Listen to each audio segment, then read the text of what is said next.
All right, so this problem is similar to the one we just finished, except for now we're going to be in 2 dimensions.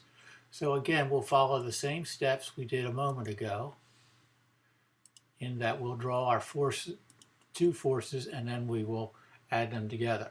So we're finding the force on the negative charge, which is this 5 microcoulomb one down here. So we want to know which direction will it go. So if force 1 is going this way, then it will be attracted towards that direction. So it's going to go up there. And the second one is going to pull it this way. So it would then move that way.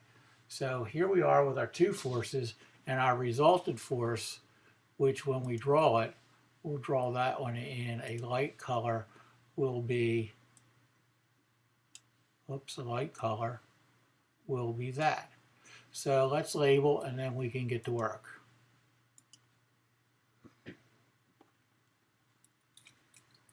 So this one here is F1, and this one is F2, and this will be our resultant vector, what we're looking for at that particular angle. So F1,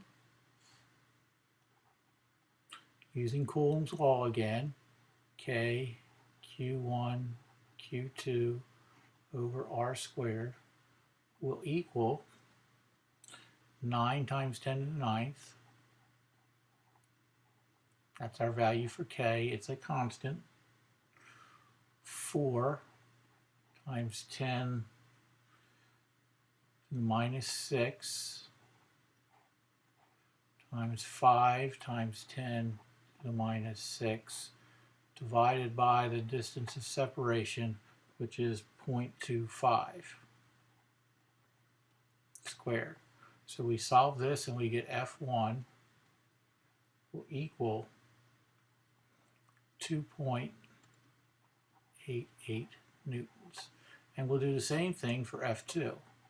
F2 will equal 9 times 10 to the 9th times 6 to the negative 6 and 5 times 10 to the minus 6, and also divided by 0.25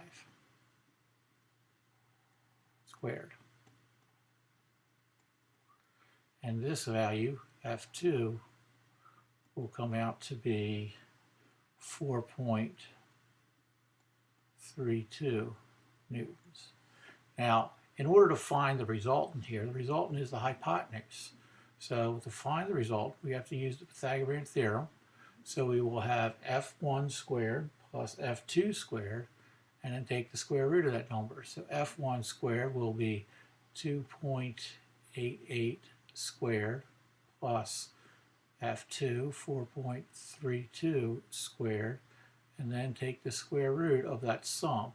And when we do, we will get R equals 5.19 newtons. But we also have to find that angle. So in order to find the angle, we will go tangent of the angle will equal F1, which is 2.88 divided by F2, which is 4.32. So we divide those two out and then take the inverse tangent of that on our calculator, and we will get that the angle is 33.7 degrees. So our answers are both, this is the magnitude and that is the direction.